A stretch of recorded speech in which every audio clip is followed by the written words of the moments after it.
As 13 leis ocultas de quem pensa. Enriquece. Há livros que inspiram, há livros que ensinam, e há livros que atravessam gerações como se fossem chaves de um cofre secreto. Em 1937, Napoleon Hill lançou aquele que se tornaria um dos maiores clássicos do desenvolvimento pessoal e da prosperidade. Think and Grow Rich, traduzido para o português como Quem Pensa Enriquece. Milhões de cópias foram vendidas em todo o mundo, e milhões de pessoas juram que suas vidas mudaram após o contato com essas páginas. Mas o que muitos não percebem é que, por trás do texto simples, existem princípios profundos, leis ocultas, que não se revelam a qualquer leitor. É preciso atenção, é preciso mente aberta, e é preciso coragem para decifrar as entrelinhas. Hoje, vamos entrar nas sombras deste livro e trazer à luz as 13 leis que Hill chamou de passos para a riqueza. Leis que não apenas falam de dinheiro, mas de poder, disciplina, fé e propósito. Imagine Napoleon Hill em seu escritório, décadas atrás, refletindo sobre 20 anos de entrevistas com homens como Andrew Carnegie, Henry Ford, Thomas Edison e muitos outros gigantes da indústria. Homens que não apenas acumularam fortunas, mas que moldaram a sociedade moderna. O que eles tinham em comum? O que diferenciava esses homens da multidão de sonhadores que nunca chegavam a lugar nenhum? Hill acreditava que a resposta estava em 13 princípios universais. E assim nasceu o mapa oculto da prosperidade. A primeira lei é o desejo. Mas não se engane, não é o simples querer. É um desejo ardente, uma obsessão que queima no coração e que transforma impossíveis em realidade. Hill dizia que tudo começa com a intensidade de um propósito. Aqueles que apenas gostariam de enriquecer jamais alcançam. Somente os que decidem que a riqueza é uma necessidade vital conseguem mover céus e terras. Desejo é fogo. Sem ele, não há chama que sustente a jornada. A segunda lei é a fé. Não a fé cega, mas a certeza interior de que aquilo que você busca já existe no plano invisível. Hill acreditava que o pensamento tem poder criador. Quando você acredita com força inabalável, o universo se curva diante da sua determinação. Muitos leitores acham esta parte mística, mas Hill dizia que não havia outra forma. Se você duvida, você destrói sua própria semente antes dela germinar. A fé é a água que alimenta o desejo. A terceira lei é a autossugestão. Palavras, pensamentos e imagens repetidas diariamente moldam o subconsciente. Se você diz para si mesmo que não é capaz, o subconsciente aceita. Se você planta afirmações de poder e prosperidade, o subconsciente começa a agir como um servo fiel, atraindo oportunidades e clareza. Hill acreditava que todo homem é hipnotizador de si mesmo, para o bem ou para o mal. A pergunta é: que ordens você está dando à sua mente? A quarta lei é o conhecimento especializado. Conhecimento por si só não é poder. Apenas conhecimento aplicado, organizado e direcionado para um propósito definido pode gerar riqueza. Hill observou que grandes fortunas não nasceram de diplomas, mas de mentes que souberam usar informação prática de maneira estratégica.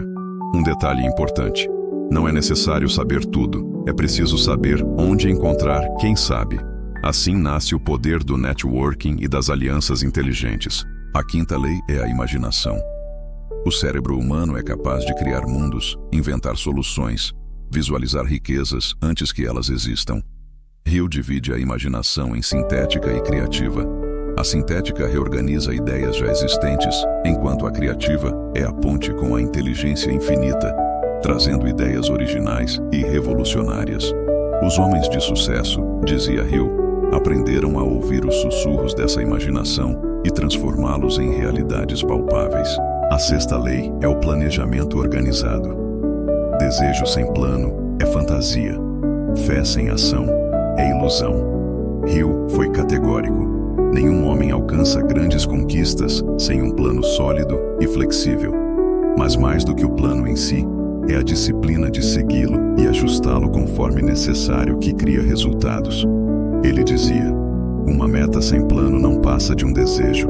A sétima lei é a decisão. A maioria dos fracassos, segundo Hill, vem da incapacidade de decidir rapidamente e sustentar essa decisão. Os bem-sucedidos tomam decisões firmes e mudam devagar. Os fracassados mudam constantemente de opinião, seguem a multidão, deixam-se levar pelo vento. Decisão é espada, corta o caminho e abre espaço para a vitória.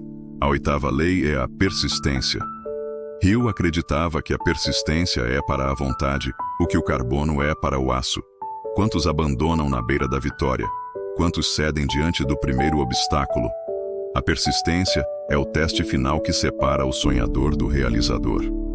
Persistir quando tudo parece contra você é a marca dos grandes. A 9ª lei é o poder do mastermind. Nenhum homem alcança a riqueza isolado. A mente humana conecta-se com outras, e dessa união nasce uma terceira mente, mais poderosa do que a soma das partes. Hill defendia que criar um grupo de pessoas com um propósito comum é uma das maiores chaves da prosperidade. O poder de 2 ou mais mentes trabalhando em harmonia pode mover montanhas. A 10ª lei é o mistério do subconsciente. Hill dizia que o subconsciente é a ponte entre a mente consciente e a inteligência infinita. Ele é o terreno fértil onde os pensamentos plantados germinam. Alimentá-lo com medo e dúvida gera fracasso. Alimentá-lo com fé e propósito gera milagres. Ele nunca descansa, nunca questiona, apenas executa o que recebe. A 11ª lei é o cérebro. Para Hill, o cérebro não era apenas um órgão físico, mas uma estação de transmissão e recepção de pensamentos. Ele acreditava que cada mente humana é capaz de enviar vibrações ao universo e captar respostas. Essa visão, ousada para a época, antecipava conceitos que hoje se aproximam da física quântica. A 12ª lei é a imaginação sexual transmutada. Este é talvez o princípio mais polêmico e menos compreendido. Hill dizia que a energia sexual é a mais poderosa força criativa do ser humano. Quando redirecionada, essa energia pode alimentar a mente criativa, inspirar grandes feitos e gerar poder extraordinário. Ele não falava de repressão, mas de transformação da energia bruta em criação refinada. A 13ª lei é o sexto sentido. Hill descreve como a fusão de todos os princípios anteriores, um estado de percepção elevada, onde a mente parece receber orientação invisível. Chamado por muitos de intuição, é a voz silenciosa que guia os grandes homens em momentos decisivos. Hill dizia que poucos alcançam esse nível, mas aqueles que chegam nunca mais caminham sozinhos. Essas são as 13 leis. Mas por que chamá-las de ocultas? Porque a maioria lê o livro superficialmente e não percebe a profundidade que cada princípio carrega. Muitos reduzem quem pensa. Enriquece a um manual simplório de enriquecimento rápido.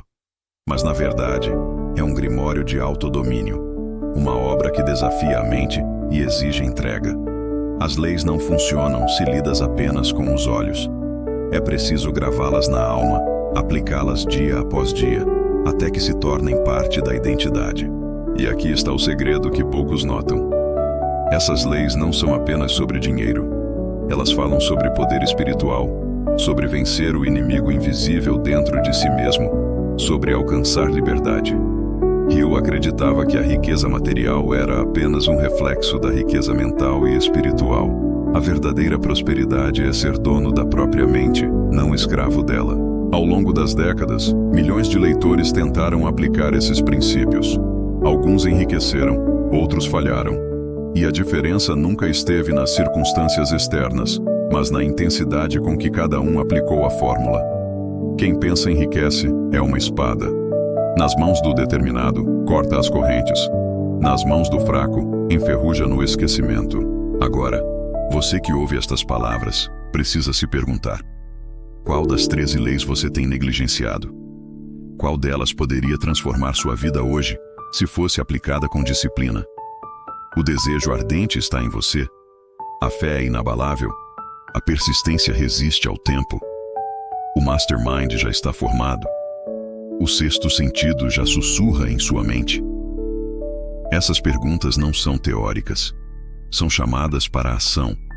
Porque o maior erro não é ignorar o livro, mas lê-lo e não aplicá-lo. A riqueza não vem para os que colecionam informações, mas para os que as transformam em ação. Lembre-se, a mente humana é tanto prisão quanto chave. As 13 leis são o mapa, mas só você pode caminhar. Se deseja aprofundar-se e aplicar cada princípio de forma prática, leia a obra completa. Quem pensa enriquece. O link está na descrição. Não deixe para amanhã a vida que pode começar hoje.